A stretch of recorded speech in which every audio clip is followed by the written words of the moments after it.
انتقلوا المنهاطن للقاء رياض، رئيس ورشة في شركة كبرى من أصول بيضاوية. استقر في هذه المدينة سنة 1998. داز من عدة مهن باش يوصل ويصبح رئيس ورشة لأحد أكبر الشركات الأمريكية. كيقول بأن العمل ديالو ممتع لأنه كيتبع عمل الفرق التقنية، وخاص الواحد يكون متبع باش ما يطيحش في مشاكل قانونية. Bonjour, je m'appelle Riyad, je suis d'origine de Casablanca au Maroc et je suis arrivé aux États-Unis le 1er août 1998, donc ça fait 17 ans et là je suis chef de chantier. En arrivant, j'avais fait des études d'économie et de finance, tout en travaillant dans des restaurations, dans des restaurants, pardon. Et au fur et à mesure, je suis revenu, j'ai fait des études de maîtrise pour des constructions et gestion de bâtiments. Et 3 ans auparavant, j'ai commencé à travailler pour Wonderworks, une compagnie à 120 employés basée sur Manhattan. Mon métier aujourd'hui, c'est que je fais la liaison entre le management et la gestion des bâtiments et gérer le chantier. Donc en une journée, je me retrouve sur un chantier. Je pars au bureau, je peux me changer, avoir des meetings avec des avocats ou des architectes et je reçois un coup de fil, je reviens au chantier. Donc je suis un peu partout et c'est surtout en s'assurant que le projet en gros est livré à temps et en bonne qualité. Dans ma vie, j'ai vraiment fait pas mal de choses, mais je pense que la construction c'est quelque chose de concret. Et si on travaille dur, ce qu'on réalise c'est quelque chose qui reste et qu'on peut montrer aux gens après. Et je pense qu'il y a toujours des obstacles, il y a toujours des challenges et chaque jour est différent. Alors qu'on arrive à la journée et on ne sait pas vraiment dans cette journée comment ça va se passer. Et ça m'intrigue. Ce qui me plaît dans mon travail, c'est que c'est flexible. On prend la responsabilité et c'est une responsabilité qu'on prend à fond. Il m'arrive souvent que je reste tard le soir pour faire des recherches. Et c'est surtout du planning pour le lendemain ou pour la semaine qui arrive. Et c'est quelque chose qui change constamment. Des nouvelles lois, des nouvelles entités de gouvernement qui changent les lois et il faut rester bien en mesure.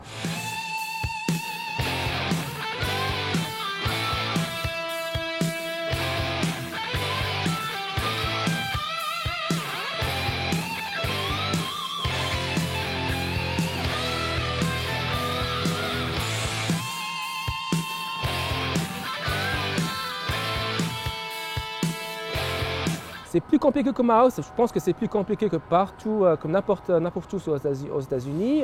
D'ailleurs, il faut faire face à des voisins qui des fois ne sont pas contents qu'on va fermer leurs fenêtres ou qu'on fasse du bruit.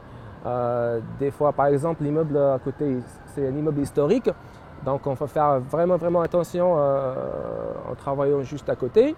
Et donc ça pose des challenges, je veux dire, pas des problèmes, mais des obstacles qu'il faut surmonter. Ce que je fais maintenant, ma vie professionnelle, c'est que je fais la liaison entre chef de chantier et management des bâtiments.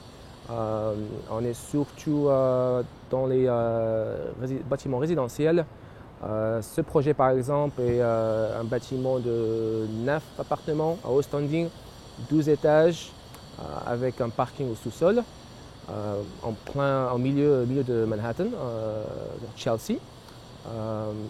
Et on pense que on espère avoir fini et faire un projet clé en main en moins de 18 mois. Je pense que mon origine en tant que Marocain, avoir passé mes 22 premières années au Maroc, influence déjà la personne que je suis maintenant. Et influence chaque jour le travail que je fais. Je pense que le Maroc, surtout Casablanca, je parle surtout Casablanca, c'est une grande ville, ça t'apprend à bien communiquer avec les gens et prévoir des problèmes qui pourraient se passer au futur alors que d'autres gens ne voient pas aussi clairement. Et donc ça m'a aidé à bien sélectionner les gens avec qui je veux travailler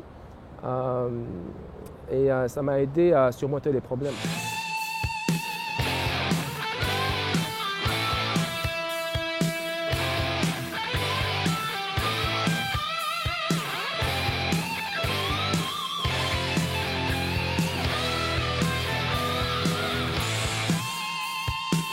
Là, on est au sous-sol et en fait, ce qu'on va faire ici, c'est qu'on garde les murs d'enceinte qui sont en béton et on va y mettre des murs porteurs juste dedans.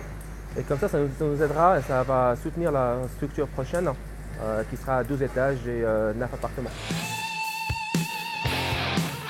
المسار الرياضي لرياض في المغرب فتح ليه الباب باش يكون عضو الفريق الوطني للكرة المائية، حاصل على منح أمريكية باش يواصل دراسته ويحصل على سكن كطالب. J'ai décidé de venir aux États-Unis quand j'avais 15-16 ans et donc j'ai commencé à communiquer avec des universités américaines. Je me rappelle bien, j'avais bien écrit et posé des candidatures à une quarantaine d'universités et collèges.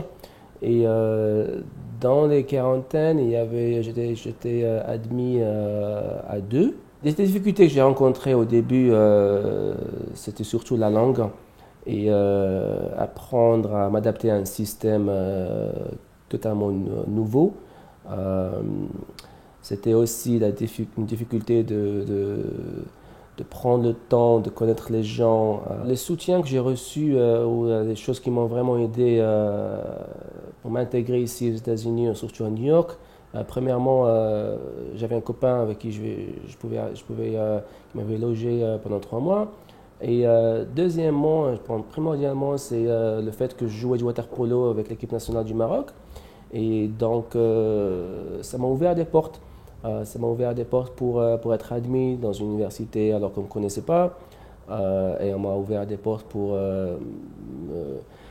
m'accorder une bourse scolaire athlétique et aussi du logement qui est pas donné à tout le monde. Le rêve américain existe toujours, pas autant qu'avant. Je veux dire, pas aussi facilement c'était 10 ans ou 15 ans. Mais ça existe toujours. Il suffit d'être bien positionné, d'avoir de la volonté et de travailler dur. Riyad came to us through an interview process. I'm not exactly sure who had originally referred us. Now, we were very interested in Riyad from the beginning. We believe in a very specific philosophy when it comes to the people that we want working for us. Riyad is a dedicated individual. Riyad is willing to do whatever it takes to succeed. So what you find in the United States is you have many different types of populations of people. Some people that have been here for a long time have a certain sense of entitlement. Riyad had none of those. Riyad was a physical person. He was a Division I athlete. He's not from this country, which means that his success was predicated on his ability to work hard and learn. So he was willing to do whatever it takes to be successful. So over a very short period of time, he was willing to, besides just working, educate himself on our industry without me having to tell him what. I guided him on what I thought were some interesting subjects, but he was the one who had executed, and he's the one in control of his future. So as a result of that, we believe in a philosophy called ROC. Responsibility equals opportunity equals choice. We found that Riyad was responsible immediately for executing certain actions, because in construction, it's very much a result-driven business. You either built the project or you didn't. So when you ask someone a task, they could tell you, oh, I worked many hours to succeed. And if they didn't finish the task, they failed. Riyad understood that concept. So he always completed whatever task was at hand. So we found him to be completely responsible. Next is the construction industry is vast. What part of the construction industry do you want to be involved in? And for Riyad, it was clear. He felt that he was a born leader. I felt that he was a leader, so I was willing to give him the opportunity to lead a project. We then allowed him to choose, which is the C in ROC. So he chose a fantastic project that we're currently doing in the Flatiron District in Manhattan. It's a very high-profile project for us, and we needed some of our best people to do it, and Riyad is one of them.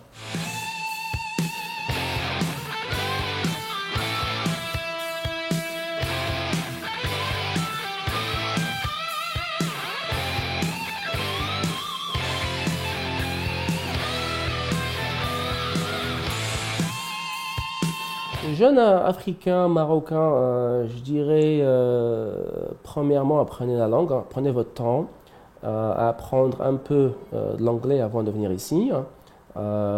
Deuxièmement, je dirais, fixez-vous des buts à court terme, à terme court et foncez droit dedans.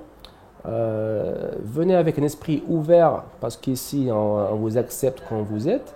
Il faut aussi accepter les autres. Ayez un respect des autres comme vous voulez être respecté.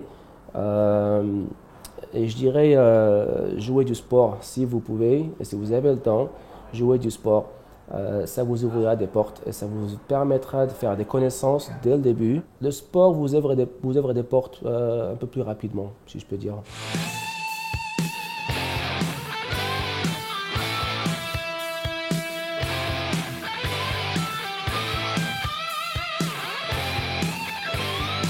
Être marocain, c'est très très important. Je dirais même être de Casablanca, c'est un peu plus important, étant que c'est une grande ville. Je me sens toujours attaché à mes racines marocaines. Mes parents vivent toujours là-bas, toute ma famille vit toujours au Maroc.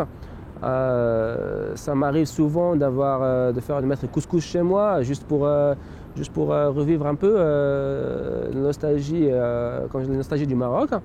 Et j'essaie de visiter le Maroc au moins deux fois par an, des voyages en courte durée d'une semaine à 10 jours. Chaque fois que je reviens au Maroc, il y a du changement. Des fois, c'est des changements qui sont bien et des fois, c'est des changements à l'inverse. Même quand on fait un changement, on essaie quelque chose et ça ne marche pas, on rectifie rapidement. Là, je suis en train d'acquérir un peu plus d'expérience, mais je pense que dans 3-5 ans, j'aimerais bien retourner au Maroc. C'est mon pays, j'ai vécu là-bas, je suis toujours marocain et j'aimerais bien m'investir dans un projet, soit que ce soit bâtir des gratte-ciel ou un projet d'investissement soit au Maroc. Je passe le bonjour à mes parents tout d'abord et je leur dis merci. Merci maman pour rester éveillée toutes les soirées. Merci papa pour être là, même quand des fois je ne voulais pas que vous y étiez toujours. Merci pour m'avoir élevé et faire de moi l'homme que je suis maintenant. J'espère qu'un jour je serai avec mon fils ou ma fille aussi bien que vous l'étiez avec moi. Pour mes copains et mes amis qui vous manquent, j'espère que tout se passe bien pour vous n'importe où vous êtes dans le monde parce qu'on est un peu dispersés. Et merci à mes entraîneurs, M. Mossoul et M. Zidouhia, pour tout ce que vous avez fait pendant mon parcours de natation et de water polo. Et j'espère qu'on se reverra très prochainement, Inch'Allah. حلقتنا اليوم وصلت للنهاية وموعدنا قريب في حلقة جديدة من مغاربة أمريكا.